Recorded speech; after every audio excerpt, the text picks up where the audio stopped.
And thanks everyone for joining. I'm excited to share about misinformation and how to navigate it with some grace, since I believe the world can all benefit from a little bit of grace. So I wanted to share a little bit about myself and this topic before I launch into the meat of my presentation. Back in 2018, December, I was getting ready to teach a course in the Library and Information Science program where I'm an instructor at UH Manoa. The course is called Information Literacy. And at the time, terms like fake news and misinformation were really hot topics. And there was this common refrain, a few things I was hearing. So things like, oh, kids today, they share all kinds of things without really thinking, right? They're not using their critical thinking. And also there's folks that are just so disengaged, they don't believe anything. They'll say things like there is no such thing as truth, everything online is fake. And then even older adults who don't know which resources to trust. And then as well, the best students who can find, discrepancies in information in the classroom, but then they walk out the door and they get on their phone and they forget everything that they know. So I was trying to figure out how to design effective instruction for teens and college students to deal with misinformation. And I figured that this would be a complicated topic, but what I didn't realize was the role of everyday individual regular people and how they contribute to the spread of misinformation. I was encountering articles saying things like this, that false news spreads faster and wider than regular true news, and that bots are only one part of the picture. I also was reading that attempts to debunk myths and false information could backfire. And so you had to be kind of careful about how you handle misinformation. So I was left thinking, okay, well, what can I do? But over the last 4 years, I have picked up some really valuable tips and strategies related to this topic. So I'm really excited for this opportunity to share some of this with you. So I'll start with some background information about different types of incorrect information, as well as triggers, emotional triggers, and what that has to do with misinformation. But I also want to make sure that I give you some practical mini lessons that you can use in classes as early as tomorrow. So I'll be sharing a bingo mini lesson for emotional triggers, a couple of strategies that are often used in social emotional learning, and then a more in-depth resource for students to practice individual reflection through journaling prompts. And then, of course, some time for Q&A. Okay, so just to delve into the types of incorrect information. We often use the term misinformation for all types of incorrect information, but researchers suggest that it's important to teach and discuss the intention behind incorrect information. So disinformation is when someone deliberately creates content that contains incorrect information and their intent is to deceive others. They want to confuse people, make them believe something that is false. Malinformation is also knowingly sharing incorrect information, but really the intent there is to cause harm or gain some sort of advantage, maybe convince people to support something that you want supported. But then most incorrect information that gets spread is actually unintentional. People who are well-meaning, they see something, maybe it's disinformation or malinformation, and then they are inspired to share it with other people. So some folks might say that social media is to blame, the way we consume news is to blame, and definitely others will say that the lack of quality news reporting is to blame. And I do think there's some truth to both of those ideas. But the issue that I see is we expect news and information in general to be free, something that we can open a browser, open an app, and just get information without having to pay anything out of pocket. But the thing is that good news reporting does cost money to produce good quality news content. So today, content producers rely on clicks, likes, and shares for ad revenue. That's how the information industry works. In order to get articles posted on a website, usually there's ads involved.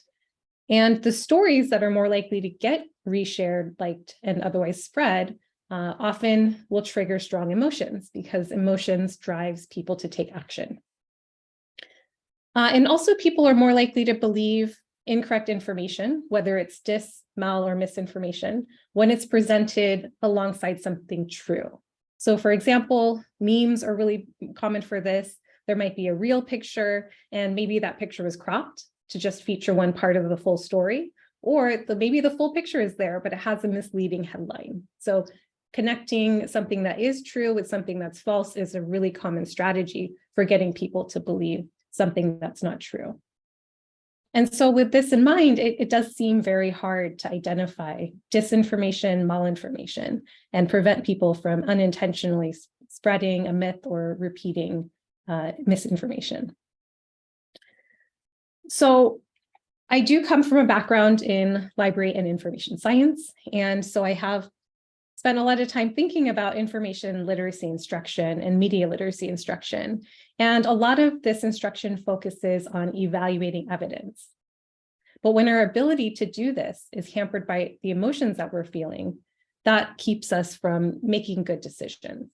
So what I've come to realize over the last couple of years is that it's really important to process or at least acknowledge emotions before we use those source evaluation skills that we're teaching our students. I believe that we have educated quite intelligent teens and adults who can do the research, but when that phrase has now become associated with conspiracy theories, it makes me think there's something more than just doing the research. We have to be kind of grounded emotionally before we can do that thoughtfully. And in fact, when we are triggered by strong emotions, we end up overusing the part of our brain that deals with stress. And we underuse the part of the brain that enables us to be critical thinkers and solve problems thoughtfully. So when I look back at my own media consumption as a teenager and an adult, what I will say is I was susceptible and still am susceptible to exaggerated claims of abuse of power. So whether that's animal abuse, child abuse, those headlines trigger me and make me feel outrage or disgust or frustration. So I have to be aware of that when I'm encountering headlines like that. So I do think what's critical is to deal with the emotions, or at least recognize them before diving into some of those source evaluation techniques. Okay. So I was thinking about this and trying to understand why this was so important to me personally. And I realized that, everyone experiences or is exposed to triggers in the media, whether it's news headlines or things you see on your apps and social media, there are triggers out there.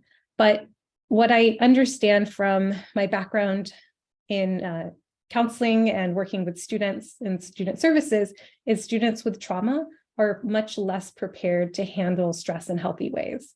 So if those of you who are familiar with the Adverse Childhood Experiences study through Kaiser and the Centers for Disease Control, you know that children who experience intense trauma when they're children, they're more likely to have worse health outcomes later and just struggle in life. So keeping in mind that everyone's exposed to triggers, but some students, when they walk into our classrooms, have a lot of trauma that keeps them in sort of this stress response, and they have probably less experience with folks who can model healthy ways of managing stress. So this is where social emotional skills can help everyone, but I do think it really benefits those who are coming in with a lot of trauma.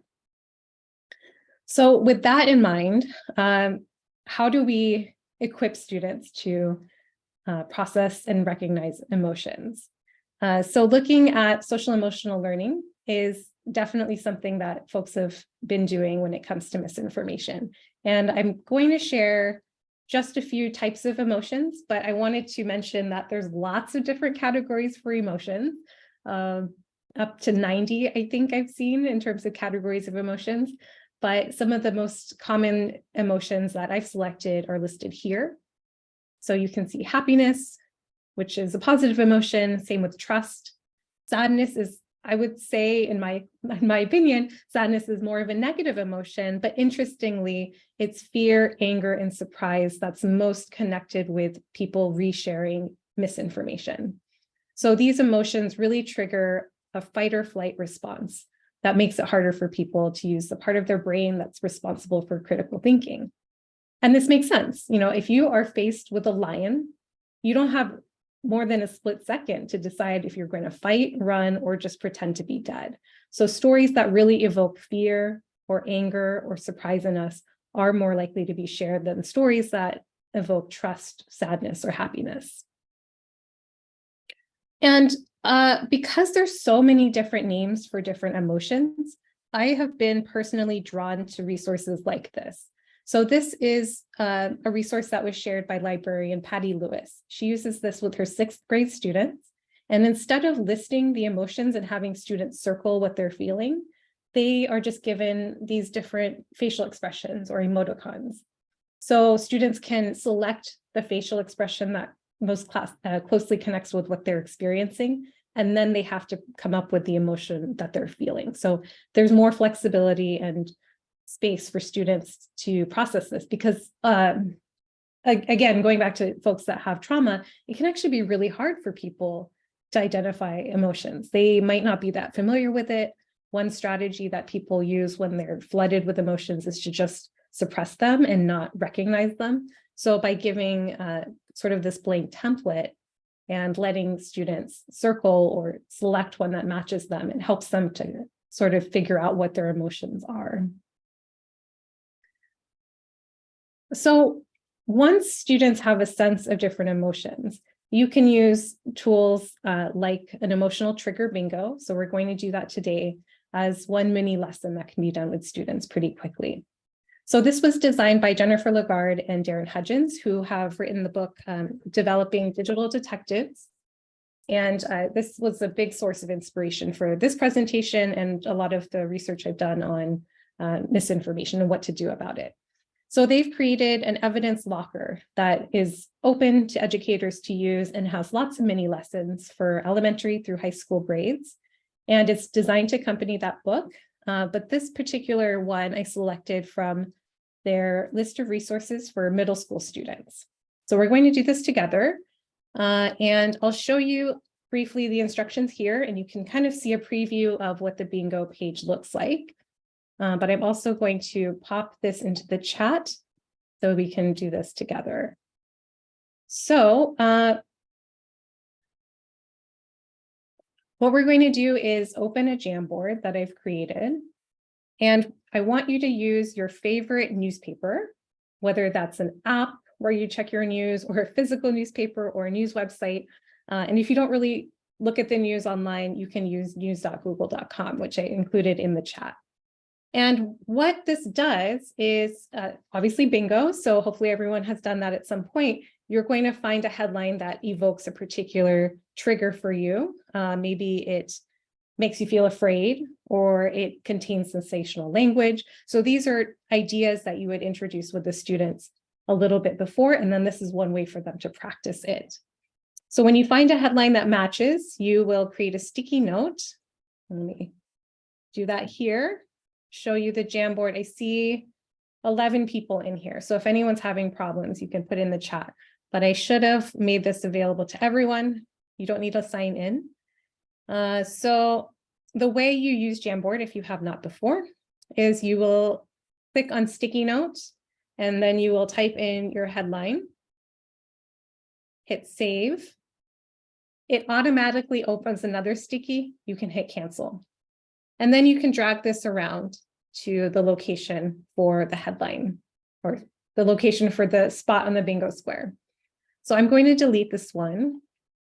This was a headline I selected earlier today once I was looking at Google News, was skimming the headlines, and I came across that headline at some point somewhere on this link that Republicans tried to delay the release of US hostages to sabotage President Carter. This was decades ago, but the news is just reporting this now.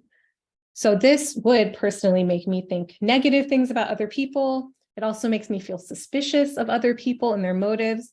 I'm going to select this one and leave it here.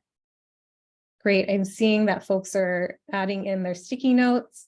I'll give everyone about 5 minutes for this.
And if anyone's having problems with the Jamboard and understanding how to use it, you can put your question in the chat.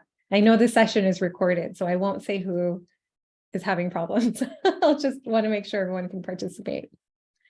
And while you're filling this in, I'll just mention that this is the type of resource that can be integrated in any school platform. So if you have Google Classroom or Jamboard or Pear Deck or any number of technology tools, what I did was created a Jamboard and uploaded this as a picture for the background so that it's just sitting behind the page and the Post-its appear on top.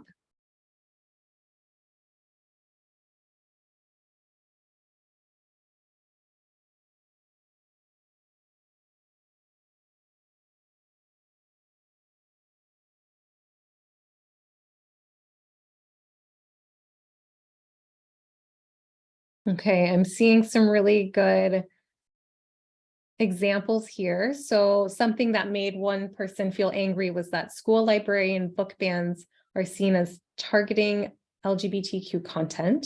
So that makes someone feel angry. Oh, and then making you feel sad that Amazon cut 9,000 more jobs after earlier layoffs. So that is a sad story. It affects lots of people. I'm going to shrink this one. So Biden is bailing out Silicon Valley Bank with your tax dollars. Oh, that makes you feel tired. So that might be an example of seeing something so familiar that you start feeling jaded and exhausted to see the same thing over and over again.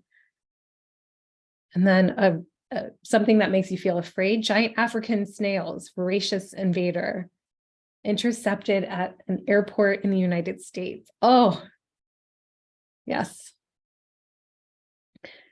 We don't quite have a bingo yet, but this has been really interesting. And I'll say, feel free to keep going with this, but what this does is it helps connect language that students are seeing in the news with specific emotions. So they've heard about emotions from you in a lesson, and now they're connecting language that they're seeing in headlines. And these are emotions that either will be personally relevant for them, but it could also be tweaked a bit to see. A lot of time teens might say, oh, well, nothing bothers me, or I don't get triggered. Well, who might this trigger? Might this trigger somebody else? So you could have some of those conversations as well. So right now, what I did with this Jamboard was I adapted the resource, the bingo sheet, from the Evidence Locker website. It's actually intended to be printed as an individual bingo board, but we're in a virtual setting and we have a group. I didn't know how large the group would be, so I adapted this so lots of people could participate all at once. So the beauty of these types of resources is they can adapt to the setting that you're in, the school you're in. So depending on the age of your participants and the technology setup that you have, whether you're in person or online, you could do this a number of different ways.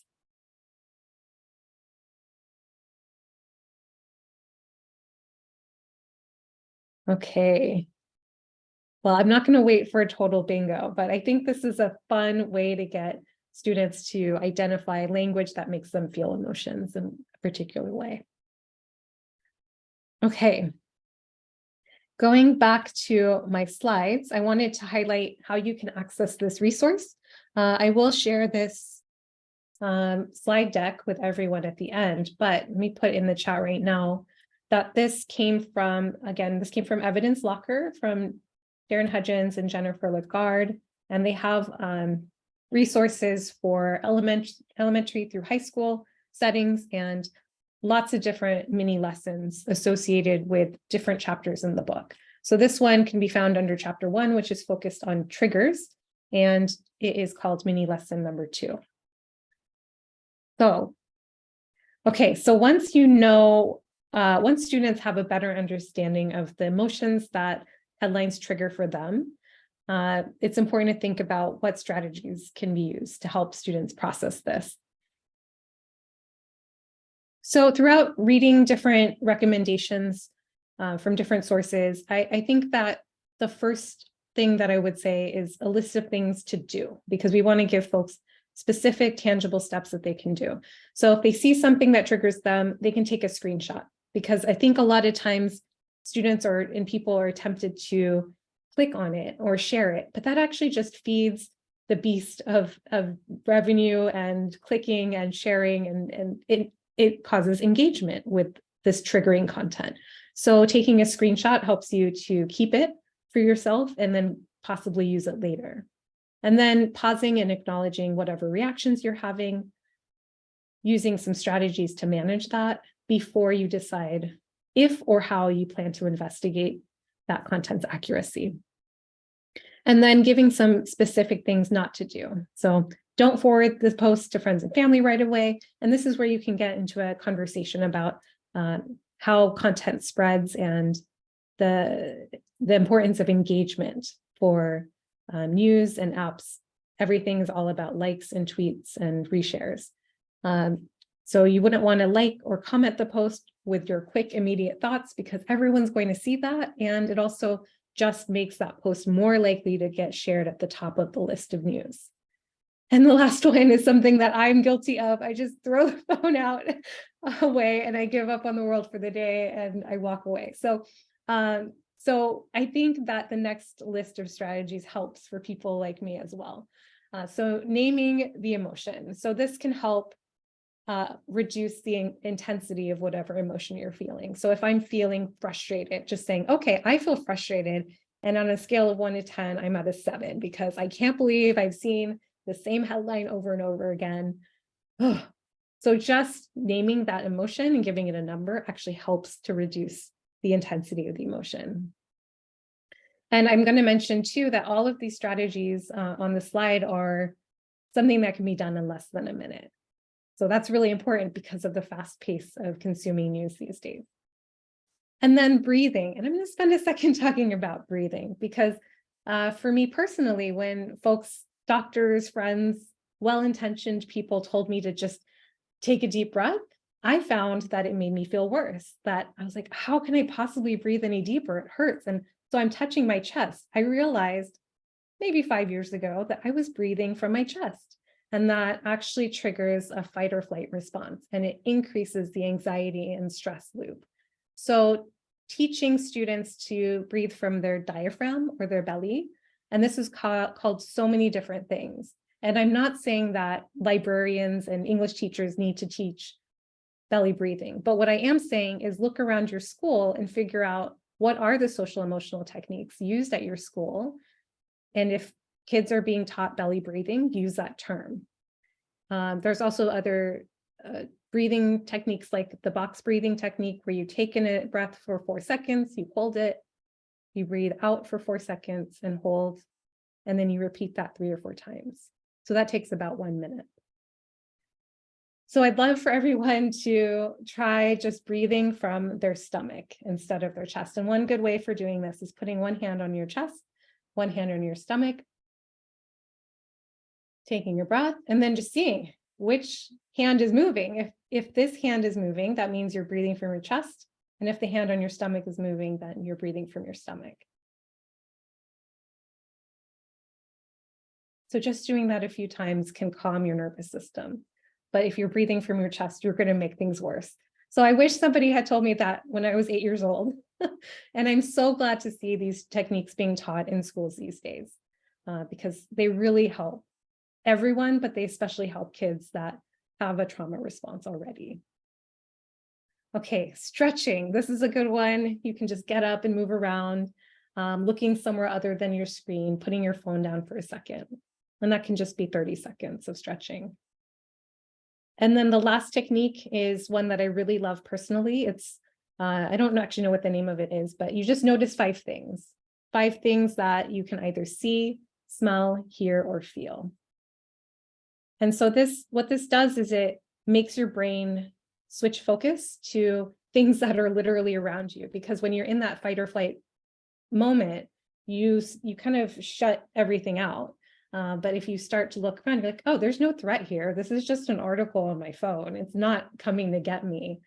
Sure, there might be some problematic things happening in the world, but it's not happening right here, right now. So it gives you that space to then pause and process the emotions before you investigate that triggering content further. Awesome. Oh, yes. So I'm not alone. Somebody else wishes they had known this technique when they're 8. Oh, I'm so happy to see this happening in schools these days. Really great.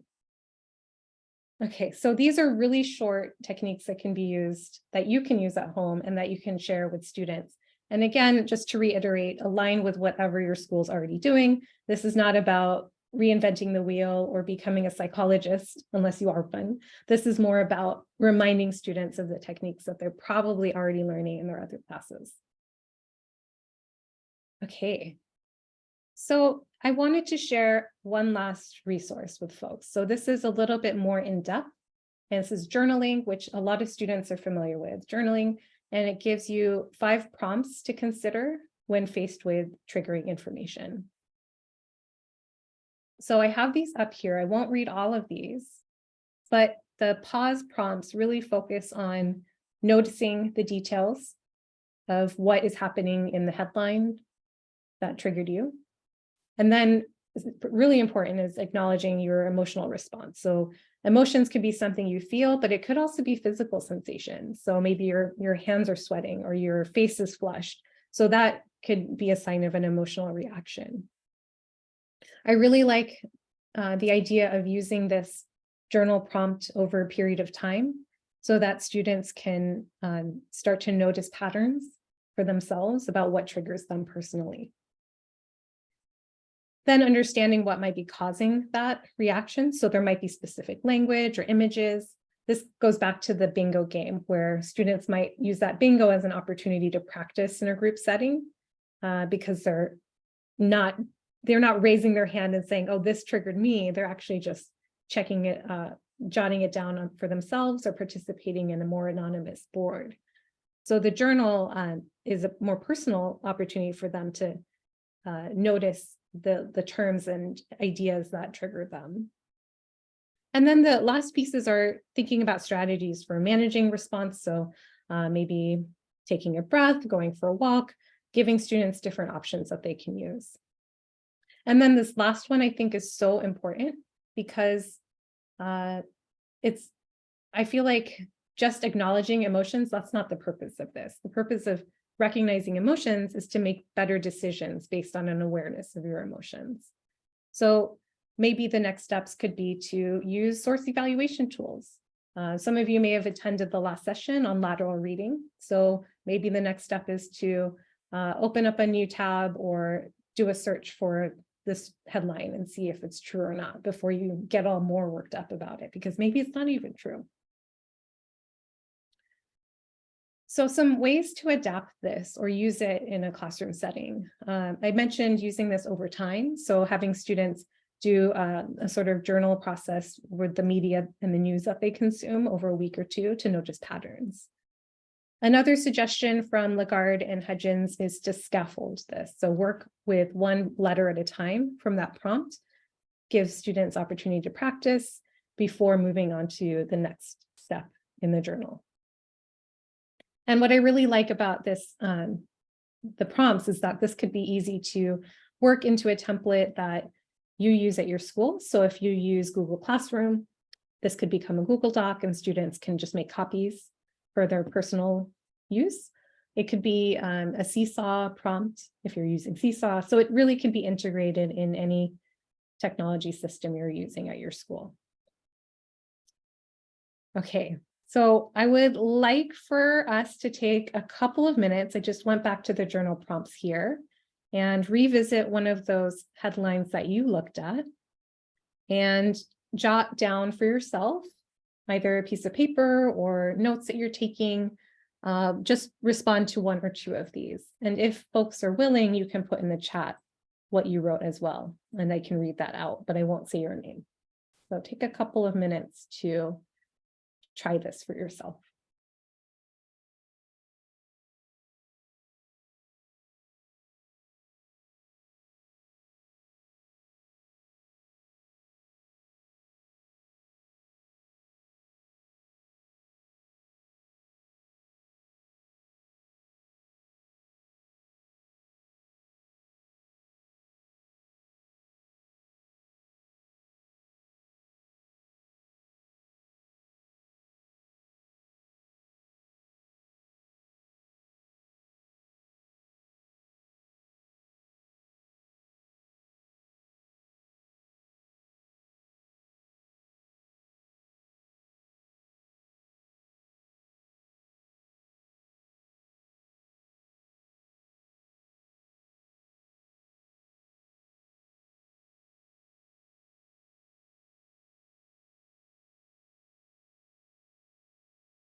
All right, so while you were doing that, I was looking back at the trigger bingo to see if I could try this for myself. But can anybody volunteer to just put in the chat a little bit of what they wrote down?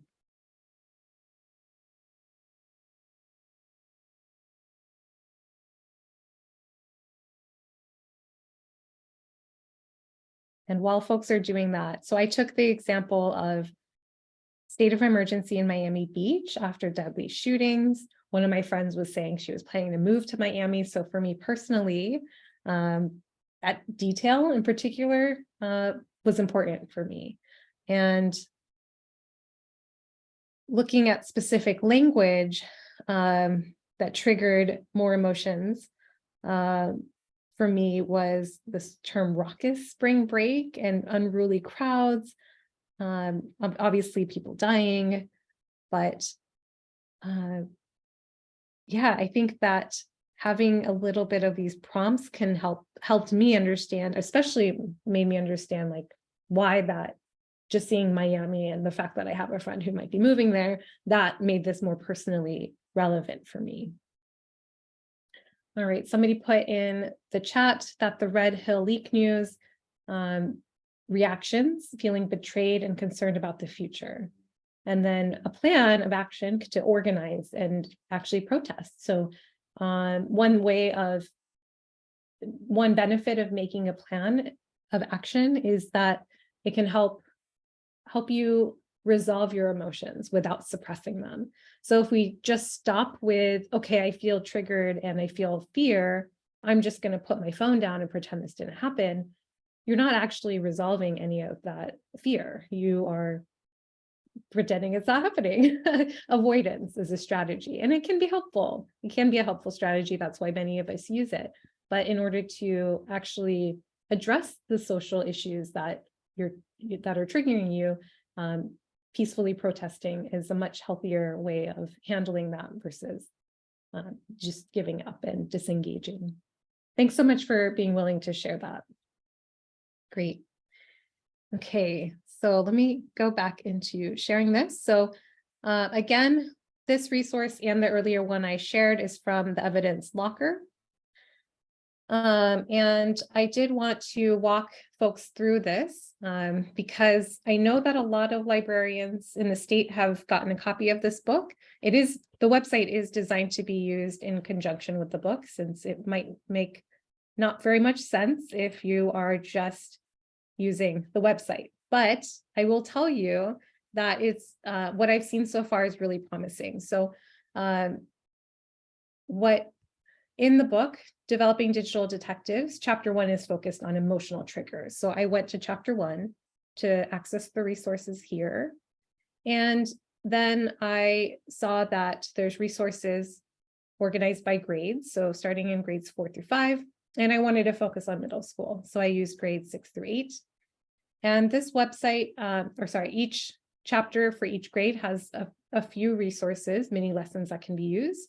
And I personally use mini lesson 2, which was the bingo sheet, and that opens in a new tab as a PDF. So you can download that, save it as an image.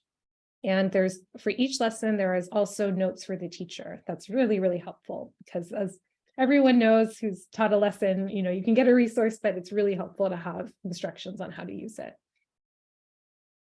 And then I want to draw attention to mini lesson 5, which I chose not to use today, but has a lot of resources that can be used to activate background knowledge about misinformation and triggers, and example articles that could be used as well.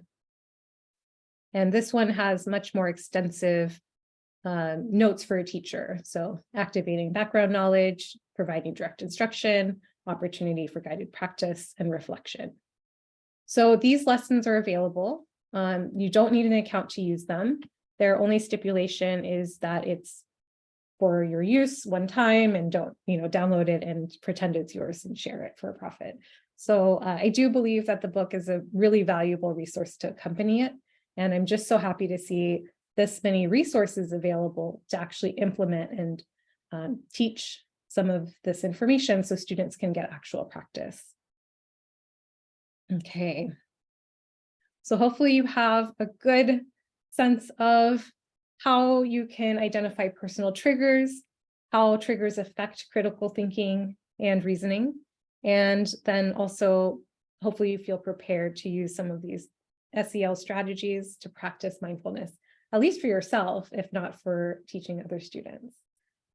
So that concludes my presentation at this point. I'm happy to take questions and hear from folks.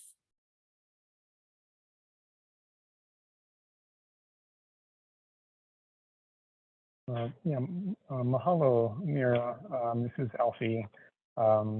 This is such a great presentation. I really loved the techniques that you shared. They're very reminiscent of, in my mind, mindfulness or like cognitive behavioral therapy exercises. So it's good to know that like those techniques also work for dealing with misinformation, and kind of like putting a pause on the ability to share out.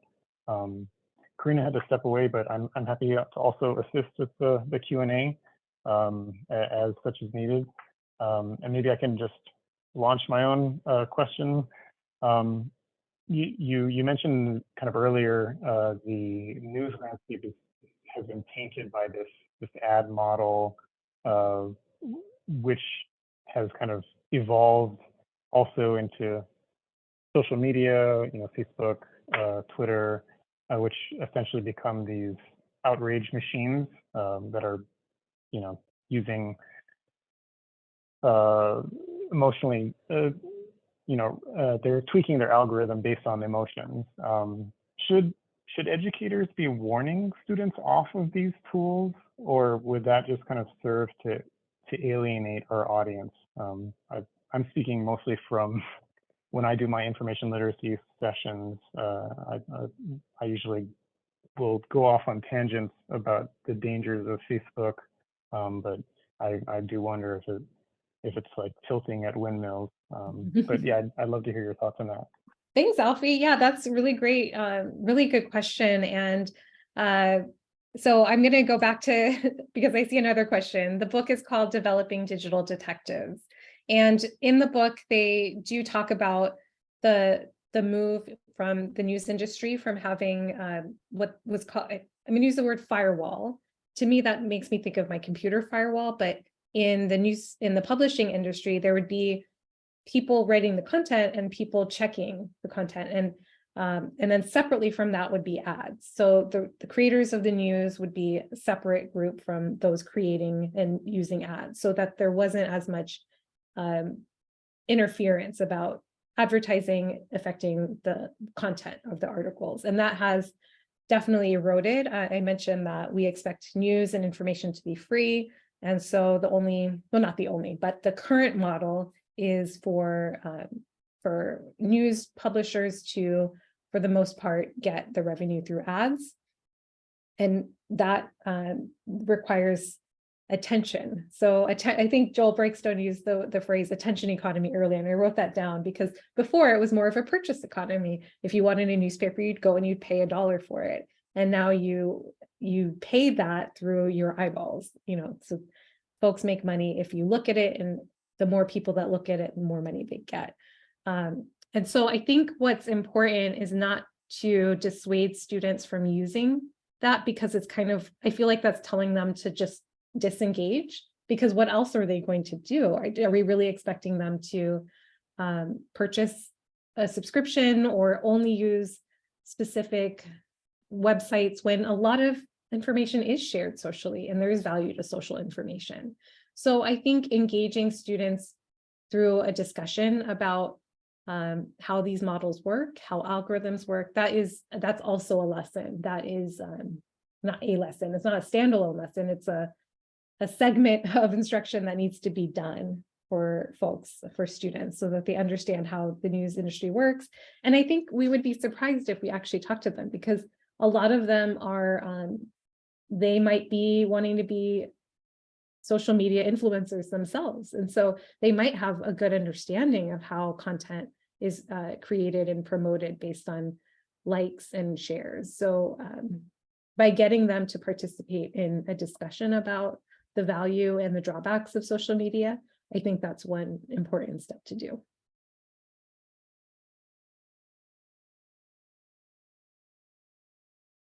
I'm scrolling through the comments. Yeah, someone's commenting that the way that the book and website for developing digital detectives and the evidence locker. Yeah, it's definitely appealing to kids. And I think what their approach was doing is trying to draw from sort of like a crime scene investigation. So they actually have, just to step back a little bit, in the book, they go through 4 lenses to look at information. And the first is triggers. So that's part of why I started with triggers or focused on that. But they also talk about how you access content. So if I'm using my phone, the articles will look different than if I'm using a computer browser. And even the way the phone is designed, it's designed so that sharing is easier than digging deeper. So the share buttons are the closest to your fingers, and the information about the content creators up at the top and harder to access. So looking at that is really nice for students to kind of think about how the device that they're using affects how they engage with content. And I know I shared earlier too that there is the traditional information literacy instruction, like the CRAP test or the TRAP test. And I think that in general, moving away from a checklist approach, like a yes/no approach, and more to open-ended questions is more valuable, because you still want students to investigate the content, but processing the emotions first, thinking about the access that they're using, if they're on a phone, if they're in an app, or maybe they're on a website. All of that affects how they engage with the material, but then still having them ask critical questions about the content they're looking at. Okay, scrolling through questions. Okay, so DOE educators received a free version of the book. So just to clarify that, this book was distributed at a school libraries conference in, I think, August 2022. So just the librarians and educators who attended that. I don't know how many attended, but there were lots of copies there. So is that part of a larger initiative to teaching information literacy within local high schools?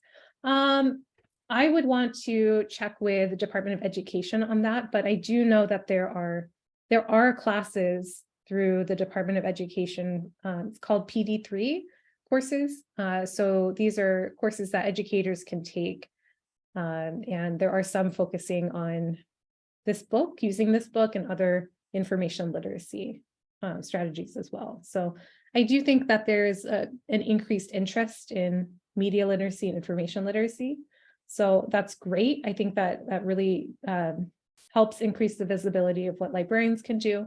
But I really agree with other presenters, especially Joel Breakstone mentioned that these strategies need to be taught throughout the curriculum. It's not something that's just done in English.